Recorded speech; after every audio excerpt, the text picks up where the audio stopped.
안녕하세요. 오늘도 사연 살롱을 찾아주셔서 감사합니다. 저는 결혼하고 3년 만에 이혼하고 본의 아니게 동방석에 앉게 된 30대 초반 여성입니다. 다행히 전 남편 사이에 아이는 없었고요. 이혼하게 된 배경에는 시부모님의 귀촌 문제가 있었어요.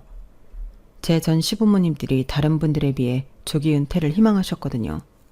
그리고 무슨 바람이 불었는지 은퇴하시면 귀촌을 해서 유유자적한 생활을 하고 싶다고 하셨는데요. 그래서 제가 결혼하고 2년이 되어갈 무렵부터 시골에 땅을 알아보시고 집을 짓는다고 동네방네 소문을 내고 다니셨어요. 솔직히 저는 시댁이 귀촌을 한다는 것에 별로 관심도 없었는데 그래서 그저 건성으로 그러시구나 할 뿐 크게 신경을 쓰지 않았어요. 그런데 그게 엄한 저한테 불똥이 튀고 거기에 더 얹어서 잘 살던 남편이랑 이혼까지 하게 될 줄은 꿈에도 몰랐는데요. 제가 막상 이혼을 해보니 사소한 문제가 커져서 저처럼 이혼하는 경우도 많더라고요. 그리고 저는 이혼하고 뜻밖의 호재도 있었는데 이걸 고맙다고 해야 할까 아리까리 했던 적도 있었는데 지금부터 저한테 어떤 일이 있었는지 여러분들에게 제 사연을 소개해 보내겠습니다. 우선 간략하게 제 전 시부모님에 대해 언급하자면요. 저희 시부모님은 재혼 가정이셨어요. 남편 위로 5살 위 누나가 있었는데 남편과 형님은 배가 다른 남매였죠. 그래서인지 형님은 명절에 하루 정도만 집에 올 뿐 어지간한 시댁 행사에는 잘 오시지 않는데 시집가서 자기 가정도 있고 사는 지역도 멀어 저도 결혼하고 형님과 형님 가족을 몇 번 보지 못했어요. 그러니 시댁에는 남편을 마치 외동 아들처럼 끼고 두셨는데 그도 그럴 게 결혼 전까지 남편은 본가에서 살았거든요. 그리고 막내긴 하지만 장남이라면 장남인지라 좋은 대접은 혼자 다 받고 자란 듯 보였는데 지금 생각하니 형님 입장이 참 딱하게 느껴지네요. 집안 분위기 자체가 형님을 겉돌게 했거든요. 어떻게 보면 제 전 시어머니는 형님의 새엄마인데 시어머니는 단 한 번도 형님을 자기 딸이라고 끼고 돈 적이 없으셨어요. 그리고 첫 아이로 남편을 낳아 기세가 등등한 모양이셨는데요. 그래서인지 시어머니는 당신 아들이 30이 넘어도 꼭 애기처럼 대하시더군요. 솔직히 그건 결혼 전에 몰랐던 사실이었는데 결혼하고 나서 알게 되어 많이 당황스러운 부분이었어요. 그리고 남편도 시어머니도 같이 있으면 애틋함이 철철 흘러 넘쳤는데 저만 유난스러워 그런지 모르겠지만 그 모습도 썩 좋아 보이진 않았었죠. 누군 부모님 없나요? 하지만 생각해보면 남편의 그런 아이 같은 모습에 저도 호감을 갖게 되었으니 그 부분은 싫어도 감당할 수 있었는데 거기에 시어머님이 종종 저에게 이런 말씀을 하셨어요. 내가 30 가까이에 겨우 가진 아들이라서 네 남편 키우는 내내 내가 좀 극성이었어. 동네에서도 좀 유명하긴 했지. 게다가 네 남편이 좀 순하고 착하니 효자라 이쁜 걸 놔들어 어떡해? 그러니 네가 우리 모자 좀 눈꼴시라도 봐줘라. 네가 애 낳으면 저절로 손자 사랑으로 변할 거야. 그러니 네가 빨리 손주를 낳아주면 되겠지? 원래 사랑은 내리사랑이라고 하잖아. 이렇게 직접 알아서 말씀하시니 꼴보기 싫어도 대충 넘길 수 있었는데요. 제 전남편이 여자인 저보다 표현도 잘하고 애교도 있는 성격이라 그것도 어쩔 수 없다고 생각하고 말았네요. 사실 저도 그런 남편의 성격이 좋아서 결혼까지 한 거였으니까요. 그리고 자기 부모만큼은 아니더라도 저희 친정에 가서도 저보다 저희 부모님에게 싹싹하게 잘했는데 태생이 저런 사람이라 생각하니 기분 나쁜 것도 차츰차츰 무뎌졌는데요. 게다가 저희 부모님이 사이가 살갑다며 많이 좋아하셨기 때문에 그 부분도 한몫했었죠. 왜 때묻지 않고 천진난만한 그런 캐릭터 있잖아요. 제 전남편이 딱 그런 인상이었거든요. 그리고 그에 반해 저희 부모님은 일찍 결혼해 낳은 첫째 딸이 저였는데요. 그 때문에 양가 부모님의 나이 차이가 거의 10살 가까이 났어요. 그러니 저희가 결혼할 당시만 해도 저희 부모님은 한참 현역으로 일을 하고 계셨는데 저희 엄마와 아빠는 같이 옷 도매와 소매 사업을 동시에 하고 계셨거든요. 그래서 감사하게도 젊으신 나이임에도 나름 경제적으로 여유가 있으셨는데요. 그 덕에 제가 결혼할 때 친정으로부터 1억을 지원받을 수 있었죠. 그리고 그 당시 신혼집으로 봐놓은 아파트가 시세로 3억 초반이었는데 저희 시댁에서도 저희 친정 때문에 울며 겨자 먹기로 1억을 해주시게 되셨어요. 그래서 양가에서 받은 2억과 나머지는 대출을 받아 눈여겨봤던 아파트를 매매할 수 있었고, 명의는 당연히 공동명의로 했는데요. 따지고 보면 결혼 전 모은 돈이 제가 더 많아 결혼 준비에 쓴 비용은 제가 3천만 원 정도 더 많았었죠. 아무래도 집을 사서 시작을 하다 보니 이것저것 혼수 욕심이 나는 건 어쩔 수 없었거든요. 게다가 서울은 아니더라도 서울에 인접한 수도권이라 향후 집값이 많이 오를 수도 있다는 희망도 있었는데, 그 희망 때문에 우리 부부가 서울로 출퇴근하는 수고를 기꺼이 감수할 수 있었어요. 그리고 내심 제 스스로 나는 집을 샀기 때문에 다른 사람들보다 결혼 생활에 있어 편하게 스타트를 끊었다는 자부심도 있었는데요. 아마도 그건 남편도 마찬가지였을 거예요. 그렇게 결혼하고 3년까지는 별다른 트러블 없이 잘 지냈는데요. 별탈 없이 3년도 지났겠다. 이젠 슬슬 자녀 계획을 세우려고 남편과 이런저런 이야기를 나눌 쯤 시부모님으로부터 조기 은퇴와 기촌에 대한 이야기를 듣게 되었어요. 그리고 저희를 생각해 아주 멀리까지 가진 않겠지만 자식인 저희 의견을 듣고 싶다고 하셨는데, 솔직히 저는 별다른 관심이 없었더랬죠. 뭐 아주 멀리 가시면 그건 좀 불편할 수 있지만 설마 그러겠다고 하셔도 저희가 뭐라고 반대를 하겠어요. 부모님의 인생이니까 부모님이 원하시는 대로 저희가 맞춰야 한다고 생각했는데요. 그건 어디까지나 제 생각일 뿐이었고, 정작 귀천을 고민하는 시부모님, 특히 시어머니는 생각이 저랑은 좀 다르셨어요. 그리고 이상하리만큼 제 의중을 살피며 저에게 당신 귀촌에 대해 어떻게 생각하는지 물으셨는데요. 이제 나도 나이를 먹어서 그런지 도시보다는 조용한 시골 생활에 자꾸 눈이 가. 왜 요즘 TV 보면 귀촌한 사람들 얘기 많이 나오잖아. 그걸 봐서 그런가 그 사람들이 부럽더라고. 그리고 그 사람들 보니까 귀촌도 너무 늙어서 하면 힘들다고, 어차피 할 거면 한 살이라도 어릴 때 하라고 하는데 그 말이 딱 맞는 것 같더라. 시골 생활이라는 게 은근히 손도 많이 가고 사시사철 바쁘잖아. 아, 그 말도 일리가 있네요. 그런데 정말 귀촌하실 생각이신 거예요? 시골 생활 한 번도 안 해보셨는데 괜찮으실까요? 아는 사람 부모님은 귀촌했다가 텃세랑 이것저것 불편해서 2년도 못 살고 다시 돌아오셨대요. 거기 가면 발전기금 같은 돈도 내야 한다고 하던데. 그야 어디든 그런 거지. 결국엔 적응하기 나름 아니겠니? 처음부터 쉬운 게 뭐가 있겠어. 그리고 요즘 나들이 삼아 여기저기 네 시아버지랑 땅도 보고 그러는데 의외로 서울이랑 가까우면서 귀촌할 수 있는 곳이 많더라. 네? 벌써 땅까지 보신 거예요? 그래. 그리고 지난주에는 말 나온 김에 슬슬 알아봤지. 원래 나랑 네 시아버지가 행동이 빠르잖니. 그래서 몇 군데 더 알아보고 더 좋은 곳 없으면 그쪽으로 계약하려고 한다. 아, 네. 그래도 가평 정도면 여기서 그렇게 멀진 않네요. 네가 생각해도 그렇지? 아무래도 너희도 있으니 너무 멀리까진 안 가려고 했지. 그럼 너도 오케이 했다고 생각하마? 네, 뭐. 저는 시어머님이 저한테 괜찮냐고 물어보시는 게 사실 별 뜻이 없는 줄 알았어요. 그냥 단순하게 그 정도 거리면 왔다 갔다 괜찮지 않냐? 뭐 그 정도로만 생각했었는데 시어머니는 다른 꿍꿍이로 저 질문을 하신 거였어요. 그리고 저는 가평 정도면 명절이고 가족 행사 때 시댁에 가야 하니 그 정도 거리면 괜찮다고 생각해 답답한 거였는데, 시어머니 아니 시부모님은 아예 저희 내외랑 같이 합가와 동시에 귀촌을 하실 생각이셨고, 더 기가 막혔던 건 이미 제 남편하고는 어느 정도 이야기가 되어 있었다는 거였는데요.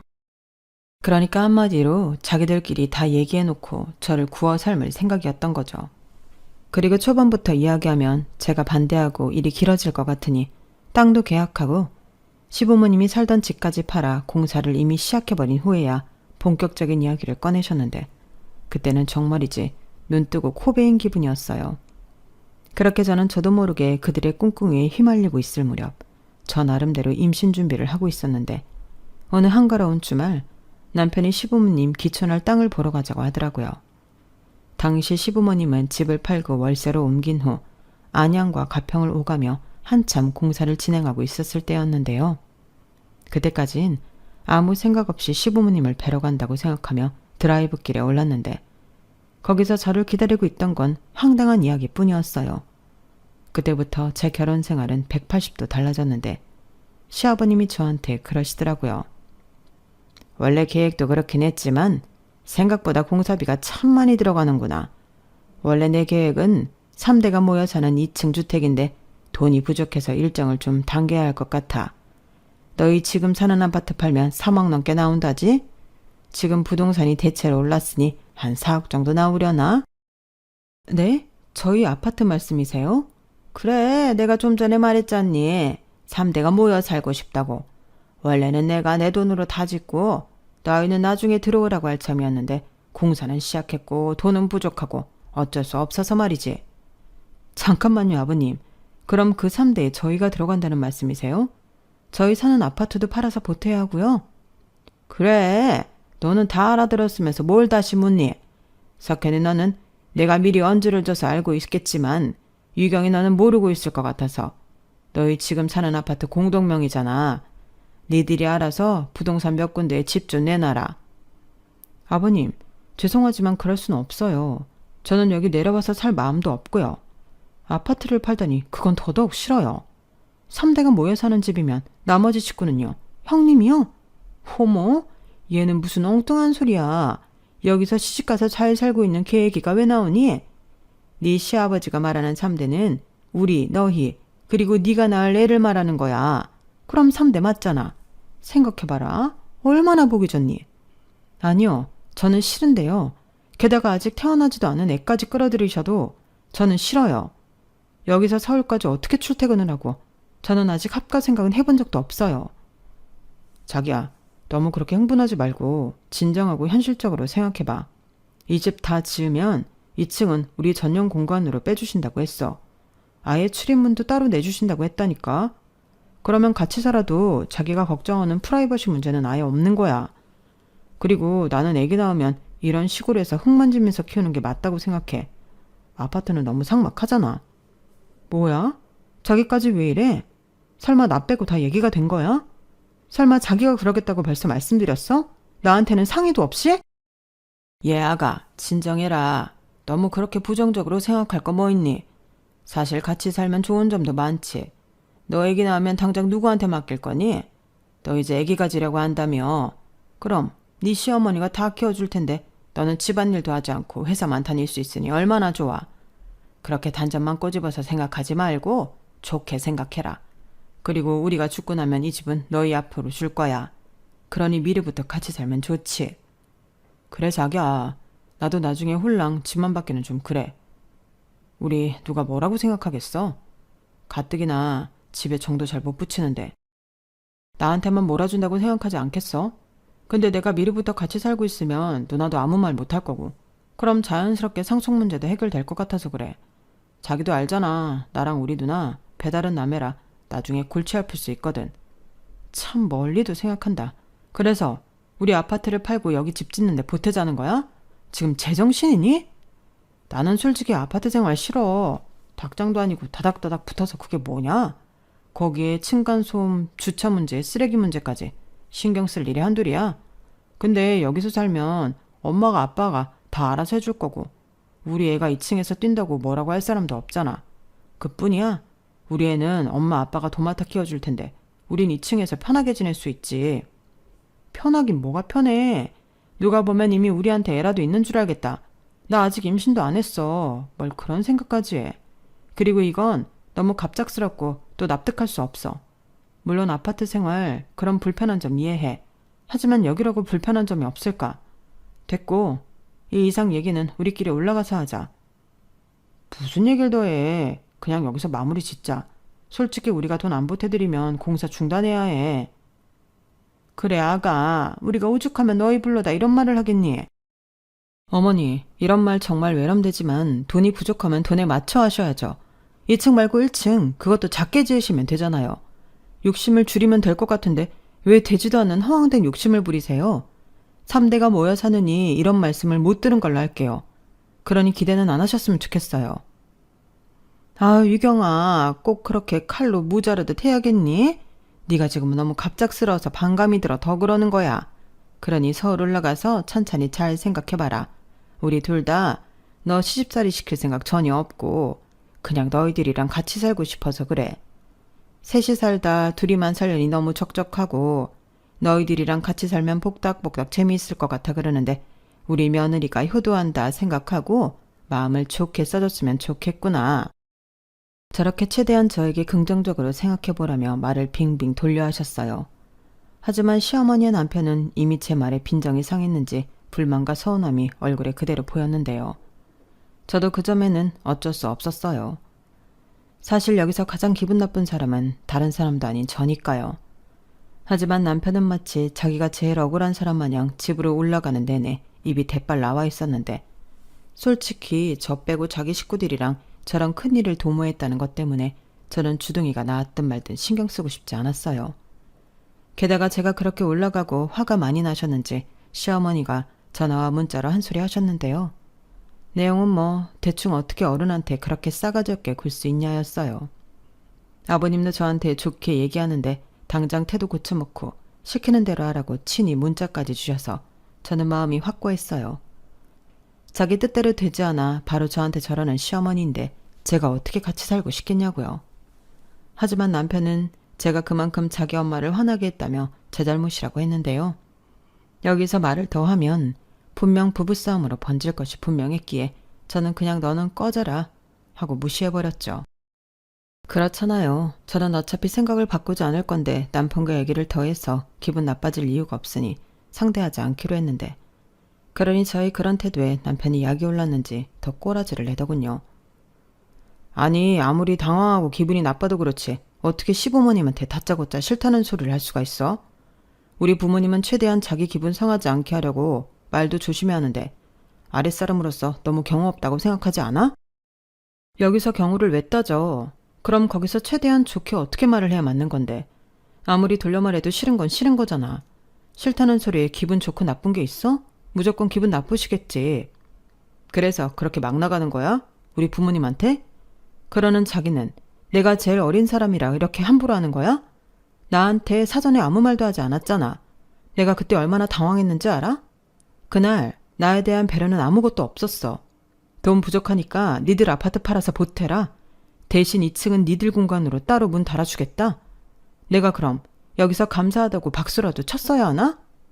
비꼬지 마. 우리 부모님은 자기랑 잘 지내고 싶어서 그런 거였어. 그 자체가 자기에 대한 배려였다고. 애도 낳기만 하면 다 키워준다고 하고 밥이며 청소며 다 해준다고 하는데 자기는 뭐가 그렇게 불만이야? 나 같으면 너무 감사하겠다. 감사? 생각을 해봐. 자기는 자기 부모님이니 안 불편한가 본데 나는 내 부모도 같이 살면 불편해.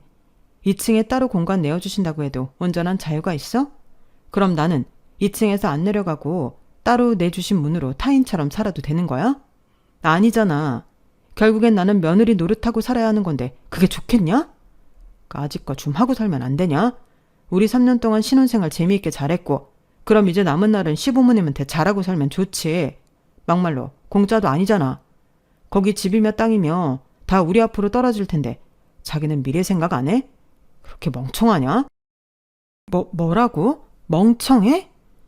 지금 그게 누가 할 소린데 자기야말로 미래 생각하면 이 아파트를 팔지 않은 게 장땡이야. 나는 뭐 자기처럼 아파트 생활 마냥 편해서 고집하는 줄 알아? 어쩔 수 없이 집값 오르는 거 기대하고 사는 거야. 그리고 또 현실적으로 생각하면 귀찮으면 당장 생활비는 누가 내? 지금 돌아가는 거 보니까 시부모님 지금 집 짓는 거 거의 올인하고 계시는 것 같은데 돈이 있겠어? 연금 나오려면 아직 한참 남았잖아. 그렇다고 귀촌하자마자 농사라도 지으실 수 있대? 순전히 우리 몫이라는 거 진짜 몰라? 그럼 생활비 다달이 드리고 나는 시집살이 하려는 말인데 자기 정말 미쳤니? 아니 말면서도 그러고 싶은 거야? 왜 말을 또 그렇게 해? 그게 아까워? 일하는 아줌마한테 주는 돈보다야 훨씬 싸지. 우리가 일하는 아줌마를 쓰니? 우리끼리 살면 그냥 그런 대로 살면 되지만 합가하면 그게 아니라는 소리라고. 나는 절대 그럴 생각 없고 합가하고 싶으면 자기만 가서 해. 나는 주말부부로 살아도 상관없으니까. 지금 그 소리가 아니잖아. 이 아파트를 팔아야 가평에 집을 지을 수 있다니까. 그니까 2층 말고 돈에 맞춰서 지으시라고. 그리고 막말로 도저히 안 될 것 같으면 중단해야지 뭐. 시부모님도 지금 당장은 직장 다니시잖아. 조기 은퇴 안 하시면 되고. 그리고 말이 나와 하는 소린데 우리 이 아파트 팔면 가평에 집 지어지는 동안 어디 있어? 설마 자기 부모님 월세집에 들어가서 살자는 소리는 아니지? 저는 남편한테 하나하나 따지며 합간이 귀촌이니 절대 싫다고 말했어요.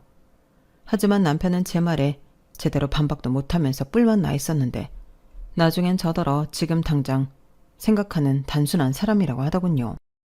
자기는 몇 년 고생해서 몇 억을 챙기는 계산을 했다고 하는데 저는 그 몇 억 필요 없다고 했거든요.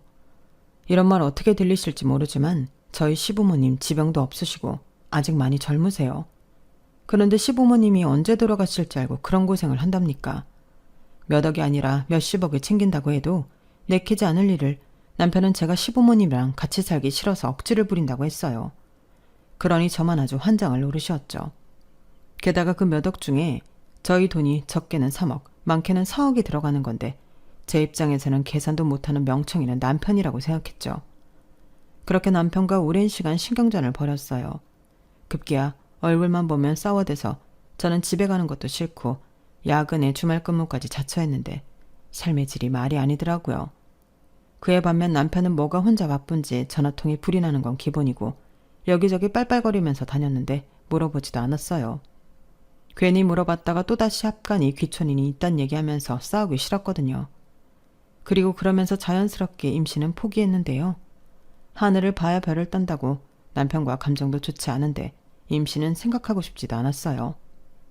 그리고 남편은 제가 계속 버티자 나름 고심 끝에 찾은 답이라며 가평 집에 시부모님이랑 같이 살다가 아이가 어느 정도 크면 다시 도시로, 그것도 서울 아파트로 나오자고 했는데 그 말에 하도 어이가 없어서 콧방귀가 나왔어요.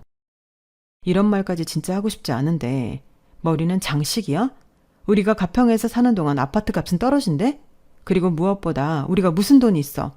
우리 돈 전부 그 가평집에 가고 시부모님 생활비까지 우리가 책임지면 우리 돈 모을 새도 없어. 아니지. 지금 당장은 아니니까. 한 10년을 생각하면 그때는 여력이 생기지. 자식된 입장에서 이런 말 그렇지만 우리 부모님 더 늙고 힘 없으시면 그때는 그 집이랑 땅 팔아서 우리 부모님은 작은 집에 모시고 우리는 남은 돈으로 아파트 사면 되잖아. 그냥 편하게 투자라고 생각해. 무조건 싫다고만 하니까 접점이 없잖아. 자기야말로 내 입장에서 생각해주면 안 돼? 내가 싫다고 하잖아. 그게 투자든 자기 말대로 돈을 벌 수 있는 방법이든 싫다고. 나는 그냥 우리 아파트에서 살고 여기 집값 오르면 팔고 더 넓은 곳 가든가 아니면 서울로 들어가고 싶어. 정말이지 평행선 대화라는 건 경험해보니 너무 진이 빠지는 것 같았어요. 이건 도무지 어느 한쪽도 양보할 생각이 없으니 아무리 대화를 해도 도돌이표였는데 나중엔 감정만 상하더라고요. 그래서 제가 먼저 이렇게 말했어요. 그러지 말고 시부모님에게 우리가 매달 생활비 얼마씩이라도 드리자.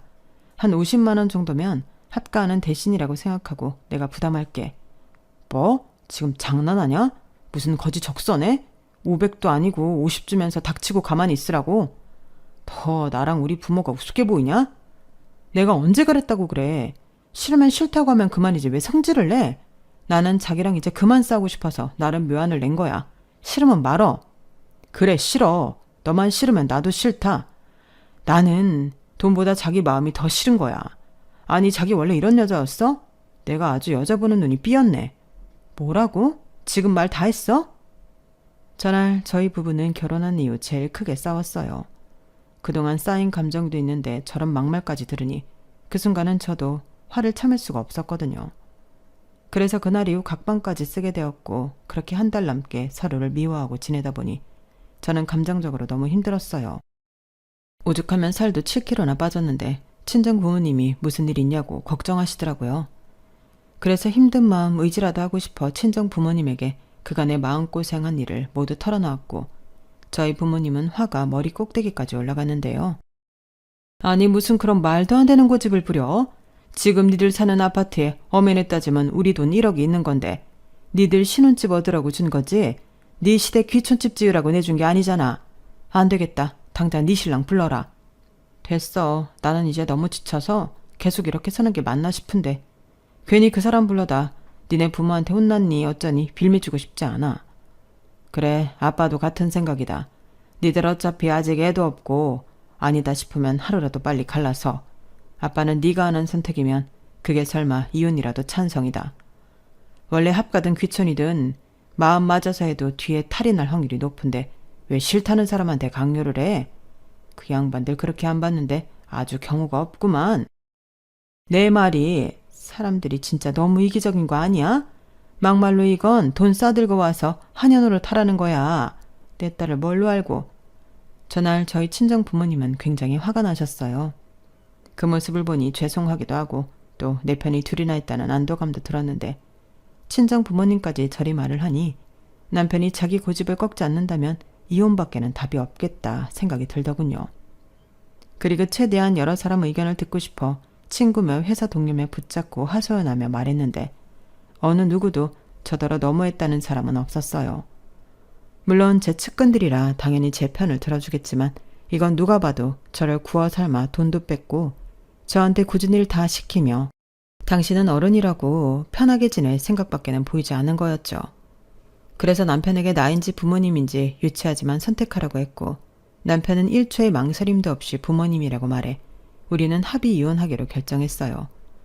그리고 제가 남편이 가져온 1억과 그동안 같이 갚은 대출금의 반을 현금으로 줄 테니 이 집 명의를 제 단독 명의로 하기로 했는데 그 돈은 저희 친정 부모님이 주신다고 하셨어요. 대신 저는 다달이 부모님에게 돈을 갚는 걸로 이미 이야기가 다 되었는데 그렇게 말하니 남편이 그제서야 조금 아쉬운 얼굴을 하더군요.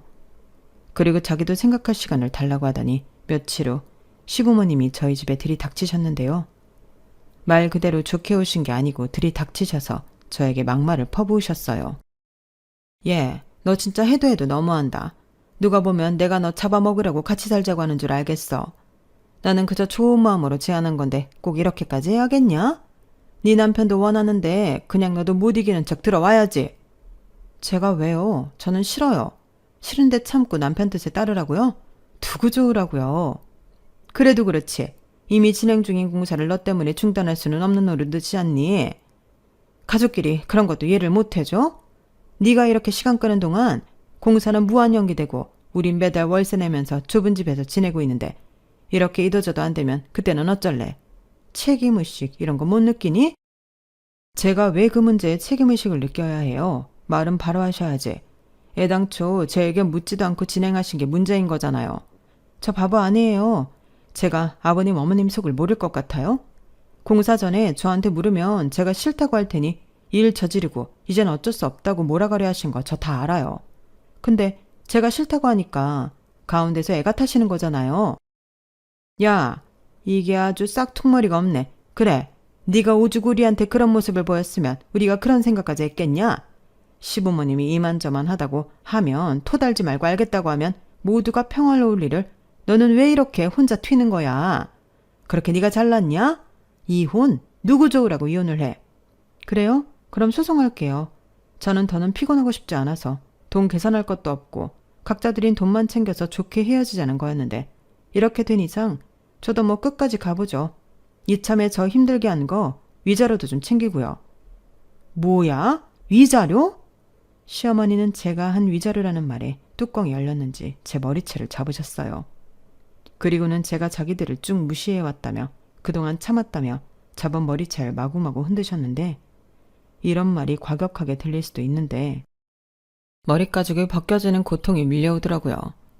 그래서 저도 시어머니의 머리채를 똑같이 잡았죠. 그러자 그 모습에 놀란 남편놈이 달려와서 말리는데 그런 남편도 너무 싫었어요. 제가 머리채 잡히고 있을 때는 가만히 있다가 제가 자기 엄마 머리채를 재보니 달려오는 남자라니. 그래서 발로 남편의 정강이를 빵 하고 차버렸죠. 그러자 남편은 아프다고 오도방정을 떨었고 시어머니는 눈이 돌아 저를 죽일 듯 노려봤는데 그때 시아버니 힘으로 저와 시어머니를 떼어놓으셨어요.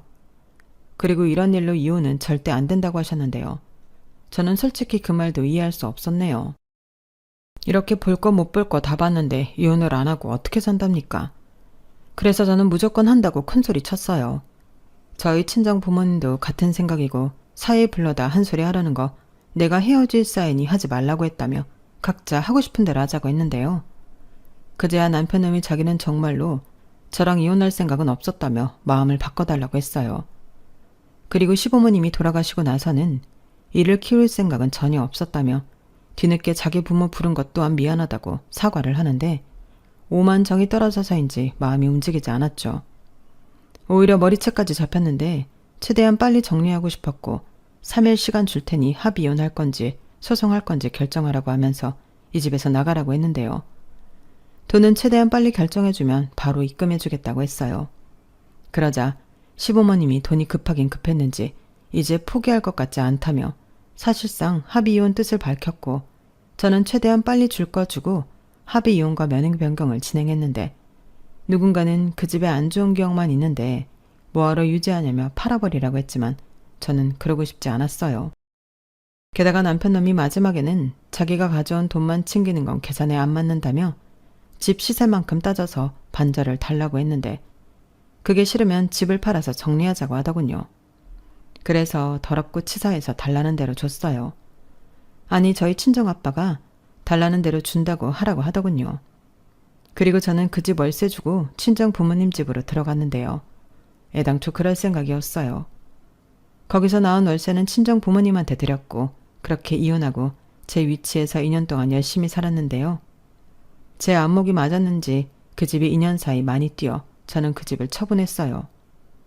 부동산 시장이 힘들어질 거라고 그러길래 집값 떨어지기 전에 처분을 한 거죠.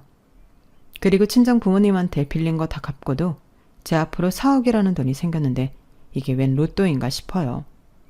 그리고 최근에 전 남편 지인에게서 별로 반갑지 않은 소식을 전해 들었는데 결국 그 인간들 돈 없어서 공사 중지되고 전 남편은 그 집 짓는다고 대출 받은 거 매달 갚느라 똥줄이 타고 있다고 하는데 그 소식 듣는데 얼마나 고소했는지 몰라요.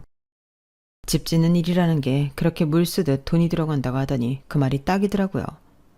그러니 저희 이혼 결정은 신의 한 수가 따로 없었다고 남편놈의 지인이 말을 하는데 여기저기 친구들한테 돈도 많이 빌려서 현재는 완전 대인관계도 끊긴 것 같더군요. 그러게 능력이 안 되면 일을 벌리지라 말든가. 그 사람들 그 귀한 아들 인생 망쳐놓고 어떤 심정으로 살고 있을지 매우 궁금합니다. 그리고 제가 원하지 않은 소식을 전해 들었듯 그 인간도 제 소식을 들은 모양인데요. 제가 아파트 팔아 제법 많은 차익을 챙긴 걸 알고 그렇게 배 아파했다고 하더라고요. 그리고 저랑 다시 재결합하고 싶다며 제 연락 묻고 다닌다고 했는데 저는 이런 일이 있을까 집 팔 때 핸드폰 번호도 바꿔버렸어요. 마음 같아서는 이혼했을 때 바꾸려고 했는데 생각해보니 그러면 또 번호를 2번이나 바꿔야 할 수도 있다고 생각해 그 인간 번호 차단해놓고 좀 참았더니 너무 다행스럽네요. 그리고 만약 정말로 그 인간에게서 연락이 온다면 그때는 아주 다시는 딴 마음 먹지 않게 개망신을 시켜줄 작정이에요. 미련이라는 건 자기만 있는 거지 저는 전혀 없거든요. 그러게 그때 자기 부모가 아닌 저를 선택했어야죠. 결혼한 이상 먼저 챙겨야 할 가족이 누구인지 몰랐던 그놈의 낮은 안목에 심히 유감을 표하는 바입니다. 만약 그때 저를 선택했다면 같이 돈 벌고 지금 잘 먹고 잘 살고 있겠죠. 부디 그놈이 저를 놓친 걸 두고두고 후회했으면 좋겠네요. 그러게 아무리 효자라도 줄을 잘 섰어야죠. 안 그런가요? 원래 마누라 말을 잘 들으면 자다가도 떡이 생긴다고 했는데 그 떡 저 혼자 아주 맛있게 또 오래오래 음미하며 먹으려고요. 그리고 언제까지 직장만 다닐 수 없으니 이 돈을 종잣돈으로 저도 임대사업을 해볼까 하는데요. 그놈 더 배 아프라고 더 많이 벌고 더 성공해서 더 좋은 남자랑 연애도 하고 재혼도 해 보란듯이 예쁜 아이 낳고 행복하게 살고 싶은 마음이에요. 저 충분히 그럴 수 있겠죠? 부디 많은 분들이 그럴 수 있다고 응원해 주셨으면 좋겠네요. 오늘 제 사연은 여기까지였어요. 요즘은 하루에도 기온차가 너무 큰데 건강 잘 챙기시길 바라고요. 아울러 늘 웃음 가득한 행복한 하루 되시길 진심으로 바라겠습니다. 지금까지 제 이야기 함께 해주셔서 대단히 감사드려요. 다음엔 행복한 사연으로 또다시 인사드릴 수 있도록 열심히 살아보겠습니다. 고맙습니다. 여러분, 사연 댓글에 응원과 현명한 조언 부탁드려요. 좋아요와 구독은 저에게 큰 힘이 됩니다. 오늘도 좋은 일 가득하세요.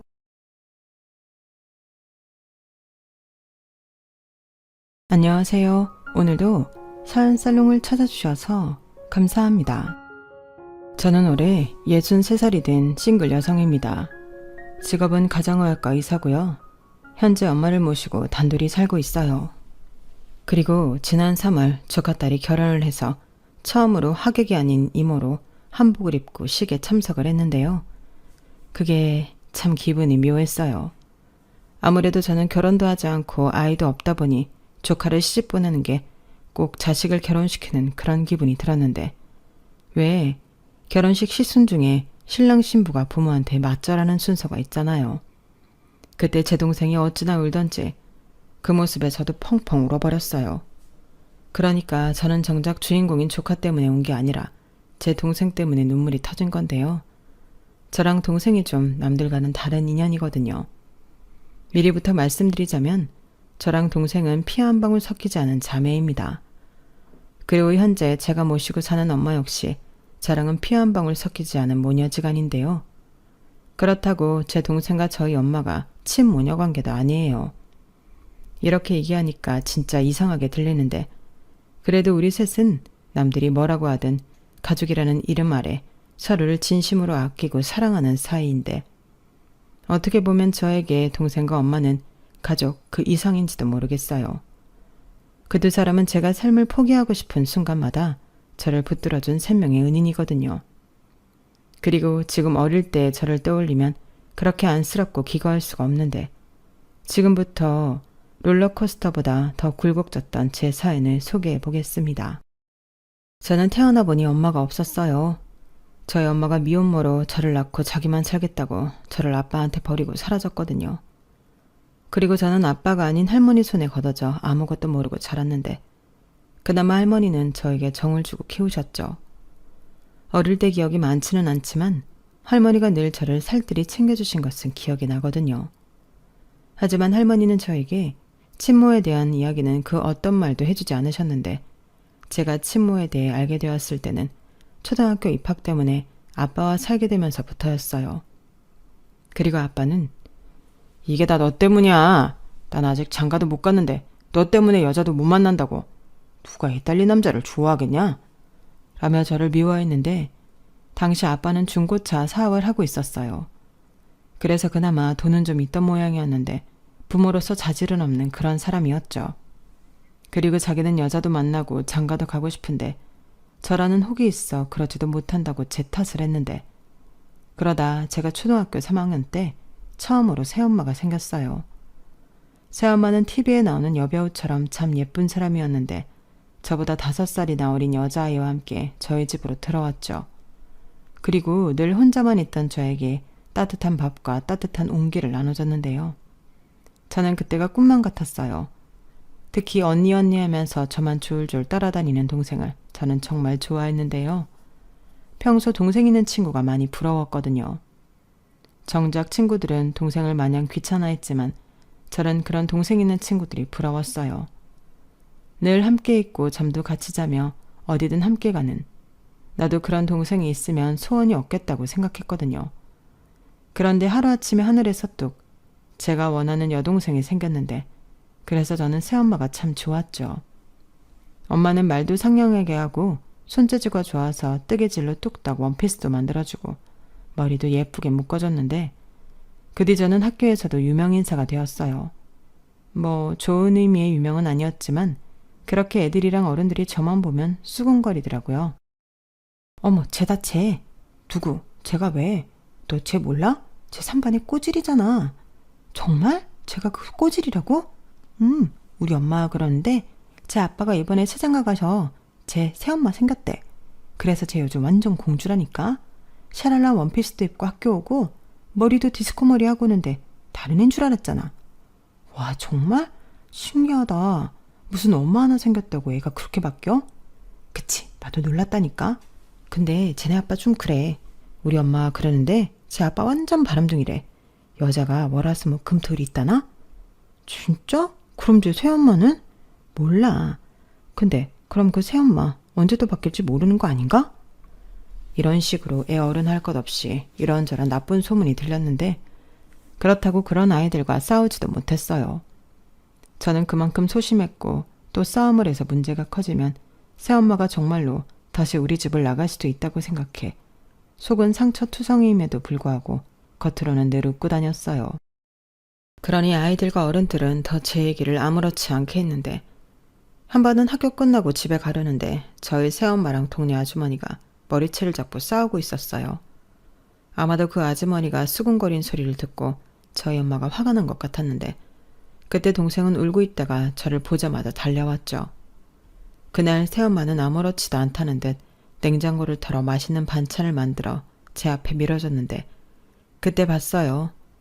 참으려고 애를 써도 새엄마의 눈에는 눈물이 흘렀거든요. 그리고 그때 새엄마는 저를 품에 꼭 끌어안고 자자고 하셨는데 동생은 자기만 빼고 둘만 그런다고 입이 삐죽 나왔지만 엄마는 저를 품에 안아줬어요. 그리고 작은 소리로 다정아, 화가 나면 화를 내도 돼. 이제부터 참지 말고 싫으면 싫다, 화나면 화난다. 그렇게 다 얘기해. 엄마가 너무 늦게 알아서 미안해. 다정이는 이름만큼이나 너무 다정해서 엄마가 몰랐어. 미안하고 사랑해 우리 큰딸. 이렇게 말했는데 그땐 저도 눈물을 참지 못했어요. 세상에서 이렇게 따뜻한 사람이 있다는 것에 감사하는 마음이었죠. 그런데 그런 행복도 그리 길진 않았어요.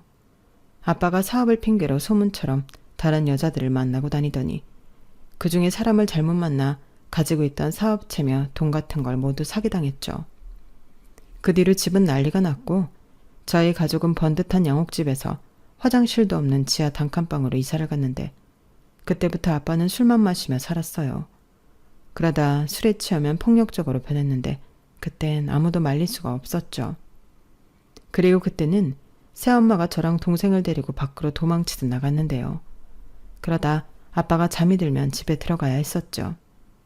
하지만 매번 그럴 수는 없었고 아빠는 또 저 때문에 자기 인생에 꼬였다며 저에게 화살을 돌리다 새엄마가 애한테 무슨 그런 말을 해. 당신이 그러고도 아빠야? 당신이 이렇게 된 건 순전히 당신 탓이야. 라며 저를 감싸다 정말 큰 난리가 났어요. 아빠가 집안의 물건을 모두 부수기 시작했거든요. 그 난리통에 동생이 파편에 맞아 다치게 되었고 피가 많이 나서 제가 정말 많이 놀랐는데 놀란 마음에 119에 신고를 했어요. 그리고 그 일로 아빠는 가정폭력으로 경찰서로 갔는데 그러는 와중 새엄마의 가족들에게도 연락이 닿았는지 어느 날은 새엄마의 오빠라는 사람이 나타나 막무가내로 새엄마와 동생을 데리고 가버렸어요. 그때 그 차를 쫓아가며 정말 많이 울었는데 그 뒤로 딱 한 번 새엄마에게 전화 온 게 다였어요. 그때 새엄마는 몰래 전화를 하는 것처럼 수군거리며 다정아, 엄마야. 엄마가 금방 다정이 데리러 갈 거니까 조금만 참고 기다리고 있어. 엄마 말 알아들었지? 절대 잊지 마. 엄마가 꼭 데리러 갈게. 미안해 다정아? 라고 황급히 말하고 전화를 끊었는데 애석하게도 그 뒤로 새엄마가 저를 찾아오거나 다시 전화가 걸려오는 일은 없었어요. 아니 그럴 수도 없는 게 현실이었는데 저희 집 상황이 더 나빠져 저는 고모집에 가 있게 되었거든요. 그리고 아빠는 자기 인생을 포기한 사람처럼 어디서 뭘 하는지 가족들도 그 소식을 모르고 살았는데 사실 고모집에 있을 때도 저는 눈칫밥을 먹어야 했어요. 어느 누구도 저를 맡으려 하지 않는 가운데 고모는 고모부 눈치가 보인다면서 저를 방에만 있게 하셨거든요. 그러니 그 예민하고 어렸던 아이가 얼마나 외롭고 힘들었겠어요. 그런데 그때 우연히 교회에 가게 되었는데 거기에서 운명처럼 한 사모님을 만나게 되었어요. 그분은 그 교회 목사님의 부인이셨는데 저에게 맛있는 간식과 성경책을 선물로 주셨죠. 그리고 심심하면 언제든 오라고 하셨는데요. 그래서 저는 걸핏하면 그 교회에 가서 살다시피 했어요. 어차피 고모집에 가면 또 방에 틀어박혀 있어야 하니까 저는 교회가 편하더라고요.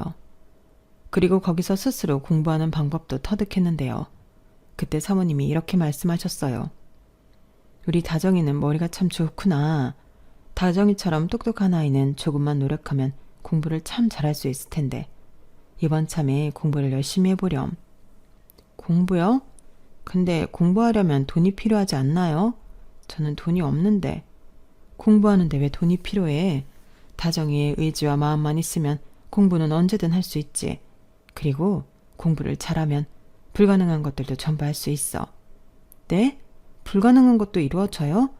그럼 엄마랑 동생도 다시 만날 수 있나요?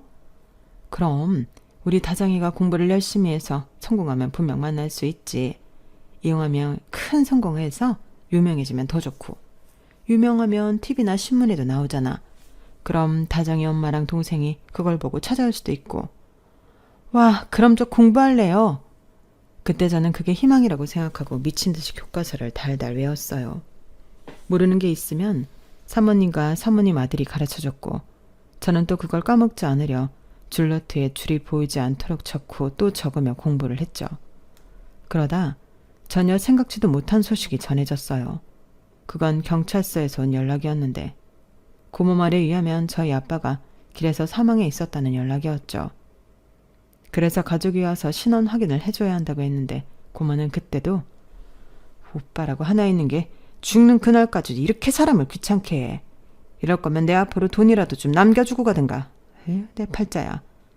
라며 싫은 내색을 잔뜩하며 경찰서며 병원이며 바쁘게 다녀왔고 다행히 고모는 저를 데려가진 않아 저는 그 모습은 보지 않았어요. 지금 생각해도 그게 너무 다행이고 제가 고모에게 그나마 감사하게 생각하는 점도 그거였는데 아무리 저를 낳아준 친부라도 어린 마음에 그건 보고 싶지 않더라고요. 하지만 저는 그날 이후 완벽한 고아가 되었고 고모와 고모부는 저 때문에 늘 부부싸움을 하셨는데요. 싸움의 주제는 늘 같았죠. 저를 언제까지 이 집에 둘 거냐는 거였어요. 그러니 그때부턴 방이 아닌 그 집에 있는 게 눈치가 보였는데 그래서 교회에 있는 날이 더 많아졌죠. 그때 저에게 유일한 친구가 사모님이셨어요. 친구도 못 만들던 저에게 늘 먼저 이야기를 걸어주셨는데 그 때문에 저도 제 이야기를 하나둘 털어놓게 되었죠. 그리고 어느 누구한테도 꺼내놓지 못한 말도 사모님에게 했는데요. 어린 마음이지만 저는 사는 게 너무 힘들었어요. 고아가 된 이상 새엄마와 동생을 다시 만난다는 희망도 없었고 앞으로 어떻게 될지 무섭기만 했는데 그때는 어린 마음이지만 이 세상에서 제가 사라졌으면 좋겠다는 생각도 했었거든요. 그래서 그 얘기를 했었는데 사모님이 깜짝 놀라셨고 절대 그런 생각하면 안 된다며 그러면 정말로 엄마도 동생도 못 만나는 거라며 저를 혼내셨는데 그때 사모님의 진심이 느껴져 많이 울었어요. 그때까지는 저한테 무슨 일이 일어나도 걱정하거나 슬퍼할 사람이 아무도 없을 거라고 생각했었거든요. 그리고 제 마음 상태가 많이 걱정이 되셨는지 어느 날 사모님이 저에게 전문 아줌마 아저씨를 소개해 주셨는데요. 그 두 분은 부부로 교회 봉사를 다니시는 분이라고 하셨어요. 그리고 제 이야기를 종종 들어 저와 친해지고 싶다고 하셨는데 매주 토요일은 그분들을 만나는 날이었죠. 교회에서 만날 때도 있었고 밖에서 따로 만날 때도 있었는데 그때마다 두 분은 저에게 우시며 책, 학용품 같은 걸 선물로 사주시곤 했어요. 그리고 제가 중학교에 들어갈 무렵이 되었을 때는 고모가 저더러 알아서 하라고 했는데요. 지금이야 교복에 무료지만 제가 다닐 때는 모든 게 다 돈을 내야 했기 때문에 저는 현실적으로 학교에 갈 수 있는 처지가 못 됐는데 어느 날 저에게도 기적이 일어났어요. 평소 친하게 지냈던 교회 젊은 아주머와 아저씨가 어느 날 저희 고모에게 찾아와 저를 입양하고 싶다고 하셨는데요. 그때 제가 알기로 고모가 돈 봉투를 받은 걸로 기억해요. 그러니 고모는 화색을 띠며 저를 기꺼이 보냈는데 그때 저에게 이렇게 말하더군요. 그래도 네가 아주 복이 없지는 않은가 보다. 가서 새엄마랑 새아빠 말씀 잘 듣고 여기 있었던 기억 다 잊고 잘 살아. 저는 저 말을 듣고 처음으로 웃었어요. 이제 더는 저 집구석에서 눈치 보고 살지 않아도 된다고 생각하니 날아갈 것 같았거든요. 그리고 저를 입양해준 양부모님을 생명의 은인이라 여기며 무조건 착한 아이가 되겠다고 다짐했는데 사실 그것도 쉬운 일은 아니더라고요. 일부러 그런 건 아니었지만 제가 뭔가 기대에 부응하지 못하거나 잘못된 행동을 하면 양부모님이 실망하고 저를 다시 버릴 수 있다고 생각해 저는 늘 긴장 상태로 지냈는데요. 그렇다 보니 집인데도 눈치를 보게 되었어요. 그리고 양부모님 역시 저에게 어떻게 해줘야 다른 평범한 부모와 같을 수 있을까 서로 시행착오를 겪어야 했는데 두 분은 제 상처도 있고 하니 무작정 저를 믿고 사랑을 주자고 생각하신 것 같았어요. 그래서 저는 감사하게도 그전까지는 받지 못했던 사랑을 넘치게 받았고 어느덧 저는 학교에서 공주님이라는 별명을 갖게 되었는데요. 제 과거를 모르는 친구들은 제가 부유한 집의 무남 동료로 부모님 사랑을 듬뿍 받고 자란 줄 알고 있더군요. 야 김다정, 너 오늘도 니네 아빠 차 타고 댕겨했지? 진짜 짱 부럽다. 나는 가방도 무거운데 우리 아빠는 맨날 버스 타고 가라고 한단 말이야. 그래? 나도 가끔은 버스 타고 싶은데 아빠가 회사 가는 길이라서. 그래도 외동딸은 뭐가 달라도 다른 거지. 피부 하얀 거 좀 봐. 너 혹시 그거냐? 방에 공주 침대 있고 커튼도 막 분홍색 파스텔 톤이고? 어떻게 알았어? 야, 딱 보면 알지. 너처럼 부모 사랑받는 애는 대부분 그렇게 살더라고. 학교 끝나고 집에 가면 엄마가 간식도 막 만들어주고. 너 혹시 집은 2층이냐? 2층은 아니고 그냥 아파트야. 간식은 만들어주셔. 아무튼 넌 뭔가 다른 애들이랑은 결이 달라. 공주야, 공주.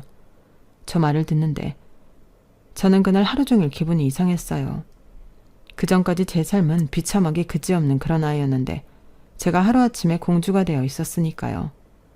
그리고 그게 솔직히 싫지도 않았는데요.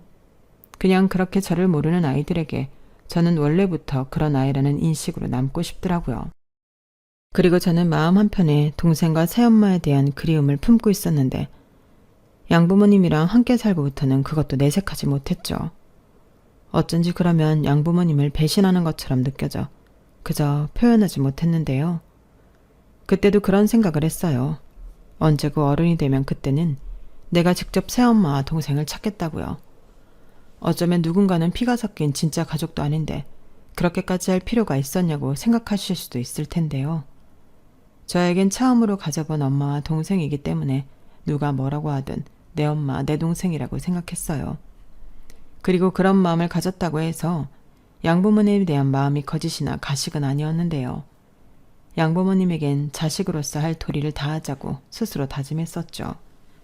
그래서 다른 아이들이 사춘기가 왔다고 예민할 때 저는 공부에만 매진했고 끝내는 전교 1등도 여러 번 하면서 양부모님을 기쁘게 했는데 그때 저희 부모님은 늘 이렇게 말씀하셨어요.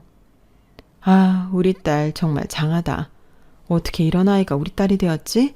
정말 하나님께 감사드릴 일이야. 안 그래요, 여보? 그럼 정말 수고했다.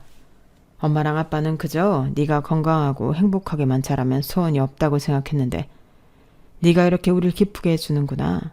고맙다. 고마워. 그런 의미로 우리 다정이 뭐 갖고 싶니? 아빠가 다 사줄게. 아니에요. 갖고 싶은 거 없어요. 1등이 뭐 그렇게 큰일이라고. 그저 저는 엄마 아빠가 해주신 만큼 저도 보답하고 싶어서 열심히 했을 뿐이에요. 정말이에요. 어머 여보, 얘 말하는 것 좀 봐요. 진짜 천사가 따로 없네. 그러지 말고 먹고 싶은 거 있으면 다 말해. 엄마가 만들어줄게. 아니다. 우리 근사한 데 가서 외식할까? 우리 딸 어디 가고 싶니? 그럼 엄마가 가고 싶은 데 가요. 엄마가 만들어주는 음식은 다 맛있지만 오늘은 엄마도 편하게 같이 먹어요. 여보, 아무래도 우리가 복덩이를 공짜로 얻은 것 같아. 그래, 그럼 오늘은 우리 집 여자들을 위해서 아빠가 기사도 하고 돈도 쓰자.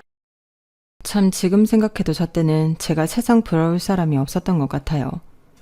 무섭고 인간적으로 별로인 친부에 비하면 양부모님은 모든 것이 완벽한 부모님이셨는데 이런 가정은 TV에서만 나오는 가짜인 줄만 알았거든요. 그런데 그런 부모가 내 부모이고 많은 아이들이 저를 부러워한다고 생각하니 처음으로 욕심이 제 마음에서 끓었는데요. 그렇게 공부를 잘해 부모님에게 칭찬받고 학교에서 인정받는 낙으로 사는 저는 10대 시절을 보냈어요. 게다가 선생님의 권유로 저는 반장은 물론이고 중학교, 고등학교, 전교 회장도 했는데 그때는 저희 엄마의 공이 크셨죠. 저희 엄마가 중학교부터 학교 운영위원회에 참석하시며 학교 생활을 많이 하셨거든요.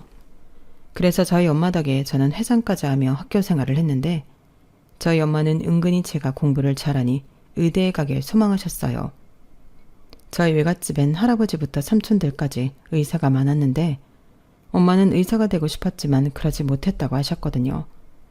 그리고 저희 아빠는 그럭저럭 규모가 있는 회사를 운영하셨는데 친부와 다르게 아빠는 회사를 성실히 운영하셨고 또한 자선사업도 많이 하면서 회사 사람들은 물론이고 주변 사람들의 존경까지 받으셨는데 그때 아빠는 저에게 늘 이렇게 말씀하셨어요. 우리 딸은 꿈이 뭔가? 단순히 의사가 되고 사업가가 되는 그런 거 말고 어떻게 살고 싶은지 아빠는 너무 궁금해. 꿈이요?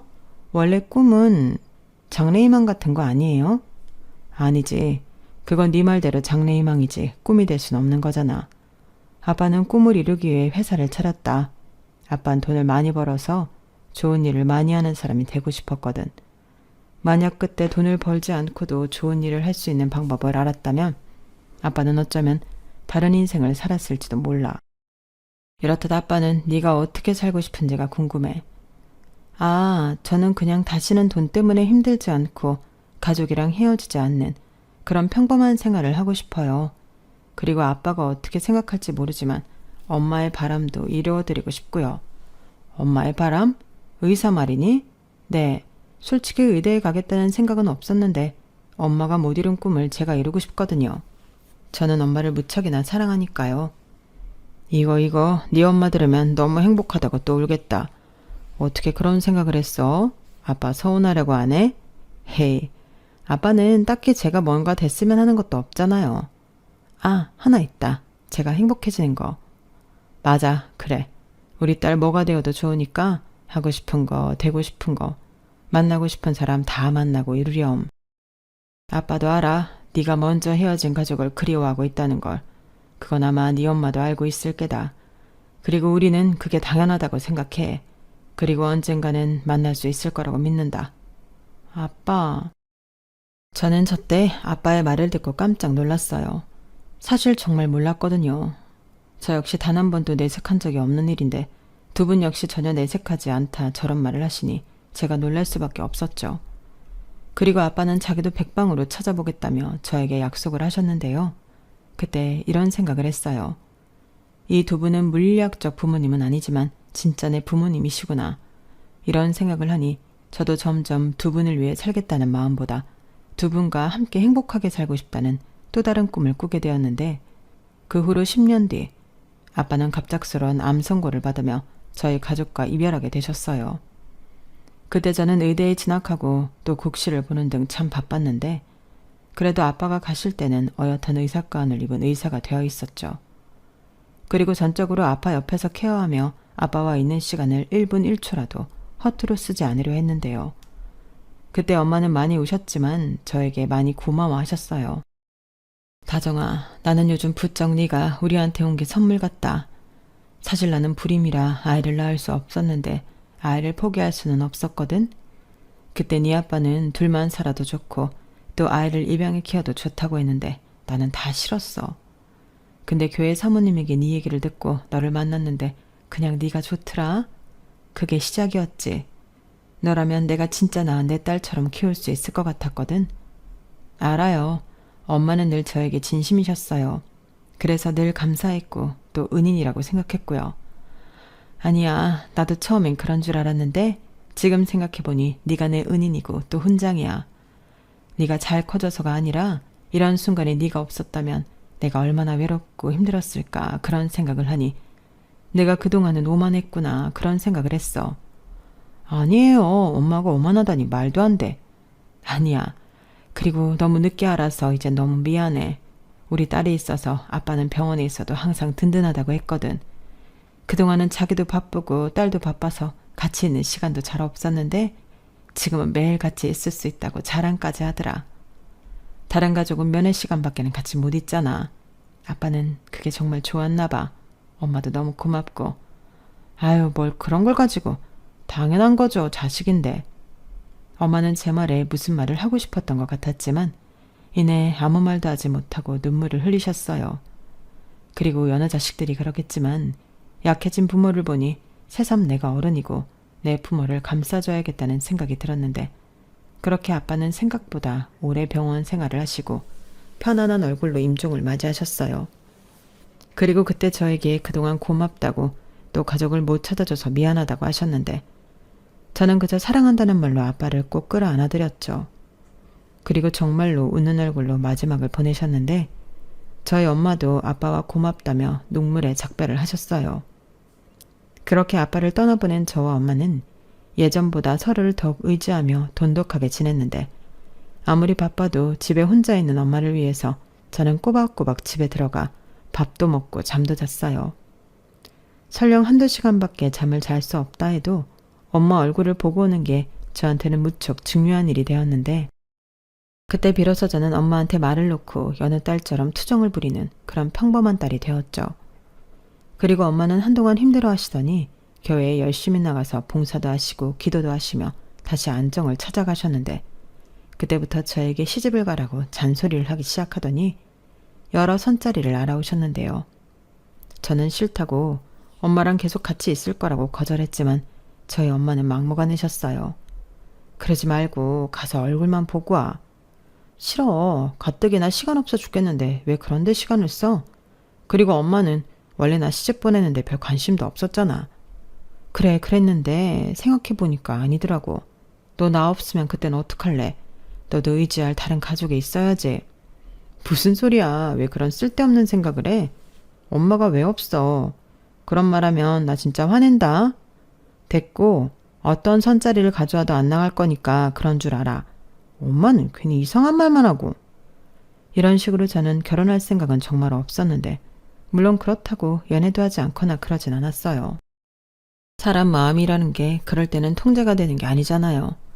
하지만 저에게 결혼이란 어쩐지 자신이 없는 영역이었고 무엇보다 시집을 가서 지금 하는 일이나 엄마에게 소홀하게 될까봐 그것만은 내키지 않았는데요. 그렇다 보니 연애를 해도 그리 길게 가진 않았어요. 제가 만났던 대부분의 남자들은 결혼이 목적이었으니까요. 그렇게 남들 다 결혼하고 아이 낳을 때까지 저는 독신으로 의사 생활에만 전념했고 제 나이 48에는 동네에 가정의학과 병원을 차렸는데 엄마가 환갑을 넘기니 엄마와 있는 시간을 늘리고 싶어 선택하게 되었죠. 그래서 병원도 이왕이면 저희 동네에 개원했고 그때 저희 엄마 지인들이 많이 오셔서 저희 병원은 처음부터 잘 되었는데요. 그렇다 보니 병원 차릴 때 졌던 빚도 빠른 속도로 갚아나갔고 좋은 장비도 여러 대 페이 닥터도 2명 정도 더 쓰면서 자리를 잡아갔어요.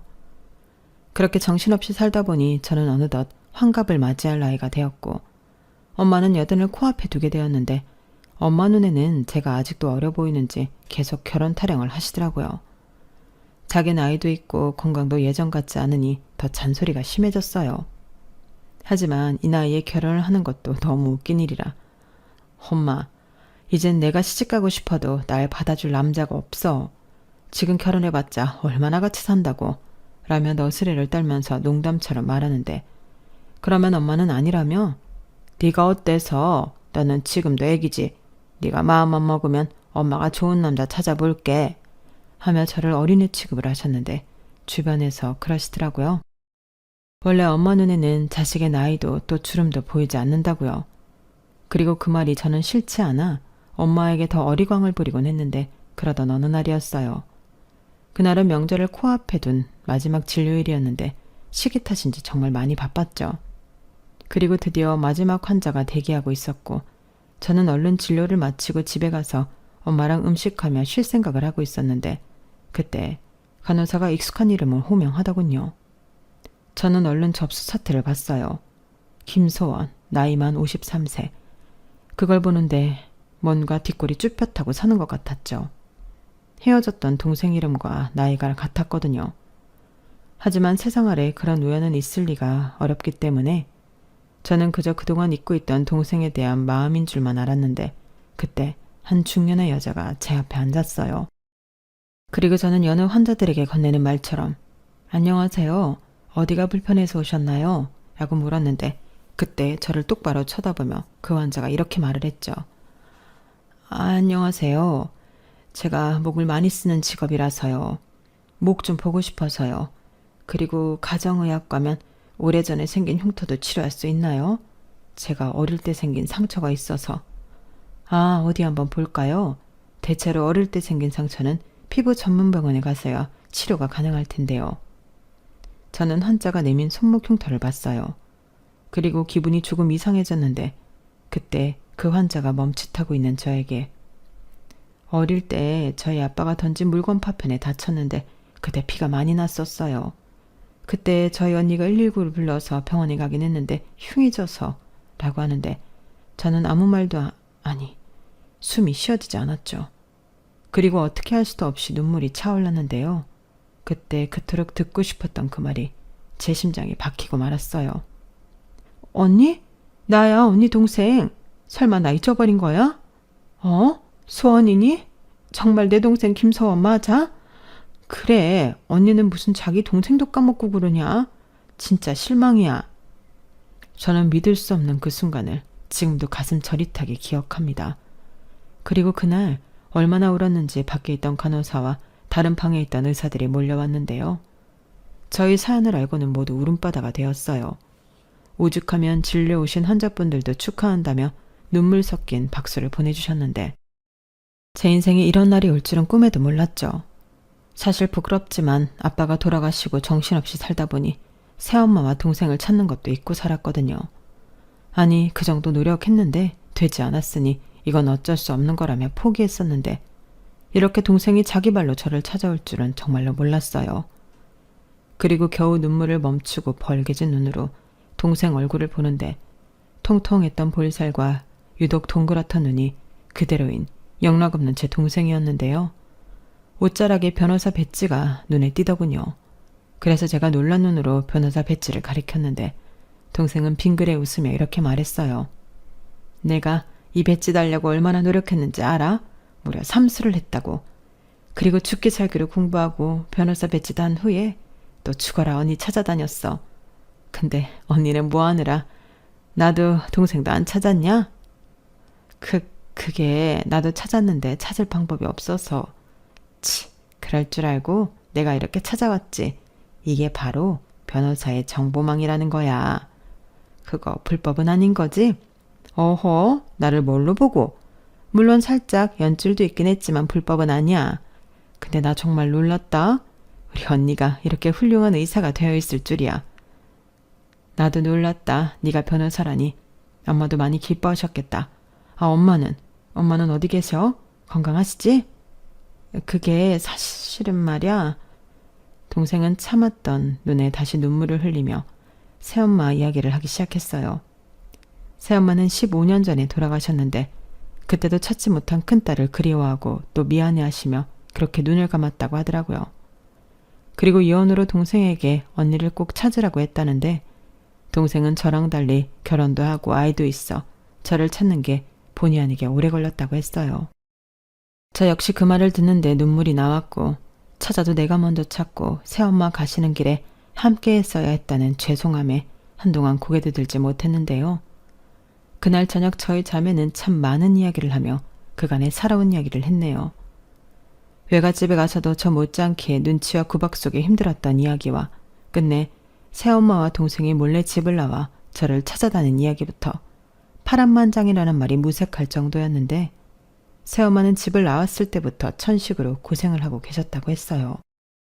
그래서 더 적극적으로 저를 찾지 못하셨는데 그럴 때면 베개가 다 젖도록 울고 그러셨다고. 그러다 친부가 객사한 사실을 알게 되고 또 저를 맡았다는 고모에게 찾아갔는데 고모는 무슨 꿍꿍인지 제가 있는 곳을 알려주지 않았다고 하더군요. 그때 고모가 언니는 부잣집에 입양 가서 잘 살고 있으니까 찾지 말라고 했어. 어차피 찾아봤자 지금 부모보다 잘해줄 수도 없을 텐데 뭐하러 찾냐고. 나를 위해서라도 찾지 말아야 한다고 했는데 그 말에 엄마가 딱 포기하더라. 근데 그게 아니었어. 난 정말 엄마가 언니 고모 말 듣고 포기한 줄 알았거든. 근데 엄마는 그 뒤에도 한참 동안 언니 찾으러 혼자 여기저기 다녔더라고. 그렇게 찾았는데도 결국엔 언니를 못 찾은 거지. 그러니까 그게 한이 돼서 나한테 언니 꼭 찾으라고 그렇게 말하고 갔어. 저는 동생 말에 한동안 아무 말도 하지 못했어요. 그동안 혼자 저를 찾아다녔을 새엄마를 생각하니 마음이 너무 쓰리고 아팠거든요. 그리고 잠깐의 정적을 깨고 제가 먼저 입을 열었는데요. 그랬구나. 나는 그런 줄은 꿈에도 몰랐어. 그냥 엄마랑 너는 분명히 잘 살 거라고 생각했지. 그리고 언니도 열심히 살면 꼭 너도 엄마도 찾아야겠다고 생각했는데 미안. 내가 먼저 너를 찾았어야 했는데. 됐어. 변호사랑 의사가 같나. 내가 더 빠르지. 그나저나 언니 진짜 좋아 보인다. 멋져. 의사가 아니 왜 그렇게 잘 어울려? 뭐래. 너야말로 일을 왜 이렇게 잘 컸나? 그럼 남편이랑 애들은? 잘 있지. 사진 볼래? 내가 무려 딸을 둘이나 낳았다고. 우리처럼 사이좋은 자매야. 저는 동생의 핸드폰 속 행복한 가족 사진을 보며 참 오랜만에 환하게 웃었어요. 그리고 딱 봐도 사람 좋아 보이는 제부는 동생과 같은 로펌의 변호사라고 했는데 부부 변호사로 나름 유명하다고 하더라고요. 그리고 저도 모르게 훌쩍 큰 조카는 제 동생을 쏙 빼닮아 다 큰 예쁜 아가씨였는데 그중에 큰 조카가 시집을 갈 예정이라고 하더라고요. 비록 크는 모습을 보진 못했지만 조카의 결혼 소식에 저는 정말 기뻤는데요. 이런 기쁜 소식을 저만 알고 있을 수는 없었죠. 그래서 곧장 저희 엄마에게 전화를 드렸고 저희 엄마는 마치 잃어버렸던 딸을 찾은 듯 지금 당장 집으로 데려오라고 성화를 부리셨는데 동생도 저희 엄마가 너무 궁금하다며 같이 가겠다고 하더라고요. 그리고 그렇게 저희 셋은 역사적으로, 아니 운명적으로 함께하게 되었는데요.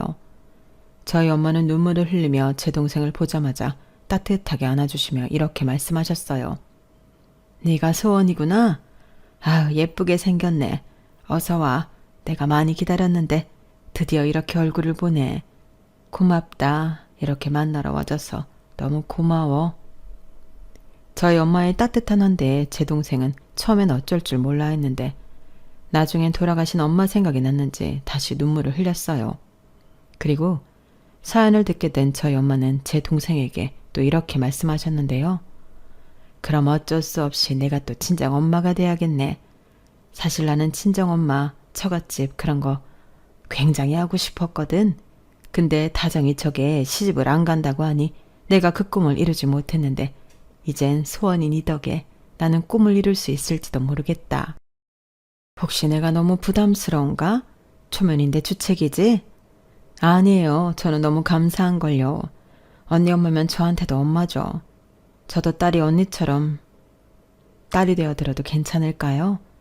저도 친정이 너무 갖고 싶었거든요. 물론이지. 환영한다. 우리 막내딸. 전날 저희 셋은 밤이 새도록 서로 고맙다, 잘 지내자, 하늘에 있는 엄마 몫까지 대신하겠다 등 참 많은 이야기와 다짐을 나눴어요. 사실 그런 다짐보다 그저 함께할 수 있다는 것만으로도 너무 행복한 날이었는데 하필이면 그날이 명절이라 더 뜻깊었어요. 게다가 수원이는 바로 다음 날 시댁에 가야 했는데 언제 또 일어나서 음식을 하셨는지 저희 엄마가 동생 양손에 한가득 음식을 해서 보냈죠. 친정 엄마가 한 첫 번째 음식이라면서요. 그리고 그날 이후 저보다도 제 동생이 저희 엄마를 잘 챙기는 딸이 되었는데 저희 셋은 이젠 걸핏하면 만나서 고스톱을 치는 그런 가족이 되었어요. 아유, 그동안 맞고만 치다 고스톱 치니까 너무 재밌네. 다정이 너 강박이다. 알고 있어. 무슨 딸 눈을 그렇게 따가려고 그래? 노미자 권사님, 이러시면 안 되는 거 아닙니까? 안 되긴 뭐가 안 됩니까? 고스톱은 친목 도모입니다. 맞아. 엄마가 그렇다면 그런 거지. 언니, 나 폭탄이다. 아유, 우리 소원이는 변호사라 그런지 똑똑하네. 그리고 이걸 참고 지금 쓰냐? 역시 내 딸이다. 우리 다정이 저거 돈 왕창 뜯어서 요 앞에 들깨 수제비 먹으러 가자. 정말요? 맛있겠다. 그럼 나는 언니 돈 더 따서 파전도 먹어야지. 거기 파전도 팔아요? 그럼 당연하지. 거기가 또 파전 맛집이야. 다정이 너 뭐하니? 얼른 쳐라. 얼씨구. 이젠 딸도 하나 더 생겼겠다. 본격적으로 나를 벗겨먹겠다. 됐어. 나 안 해. 너 삐졌니? 어머, 엄마, 언니 삐졌나 봐요. 세상에 김다정이 삐지기도 하네. 너 몰랐니? 얘 아주 삐순이다. 저렇게 속이 좁아서 환자는 어떻게 받나? 내가 맨날 기도해. 엄마. 저는 제 인생 그리고 끝자락쯤엔 이런 행복이 있을 줄은 꿈에도 몰랐어요. 흔히들 인생은 아무도 알 수 없다고 하더니 그 말이 꼭 맞더라고요. 제 나이에 순에 이런 기적이 일어날지 누가 알았을까요? 그리고 우리 셋은 이렇게 별것도 아닌 일에 웃고 떠들며 거의 매일 함께하고 있는데 오죽하면 제부가 우리 동네로 이사를 고려하고 있다고 하네요. 마누라가 친정이 생겨서 집에를 오지 않는다고요. 하지만 그런 사위의 마음도 모르고 저희 엄마는 평생 갖지 못한 사위와 소녀가 생겼다는 기쁨에 요즘 주방에서 콧노래를 부르며 주구장창 음식을 하시는데 그 모습을 보고 있으면 제가 다 흐뭇해집니다. 저건 말려도 소용이 없는 거거든요. 그리고 그 모습을 보고 있으면 하늘에 계신 아빠 생각이 저절로 나는데요. 사실 아빠가 돌아가시고 저는 평생 엄마를 행복하게 해주고 싶다는 꿈이 있었어요. 그리고 다시 만난 동생 덕에 그 꿈을 이룬 것 같은 요즘인데요. 그렇기 때문에 매일매일이 감사하고 기적처럼 느껴집니다. 만약 평생 동생을 만나지 못했다면 이런 꿈 같은 날들은 저한테 일어나지 않았을 거잖아요. 그러니 항상 동생에게 고마운 마음을 표현하며 앞으로 얼마의 시간이 더 허락될지는 모르지만 엄마와 그리고 동생과 아주 오랫동안 건강하고 행복한 추억을 많이 만들고 싶습니다.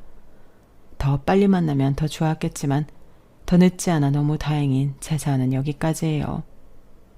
여러분들에게도 가족이라는 사람들이 있죠. 제 어린 시절처럼 좀 버겁고 힘든 존재일 수도 있고 지금의 저희처럼 사랑스럽기만 할 수도 있을 텐데 가족이라는 말에 아프기보다 늘 행복하셨으면 좋겠네요. 그럼 지금까지 제 사연 들어주셔서 감사한 마음을 여기에 남겨두고 저는 이만 마지막 인사를 드려야 할 것 같은데 항상 건강하시고 사랑하는 사람과 이왕이면 좋은 날만 가득하시길 진심으로 바라며 여러분 안녕히 계세요. 여러분 사연 댓글에 응원과 현명한 조언 부탁드려요. 좋아요와 구독은 저에게 큰 힘이 됩니다. 오늘도 좋은 일 가득하세요.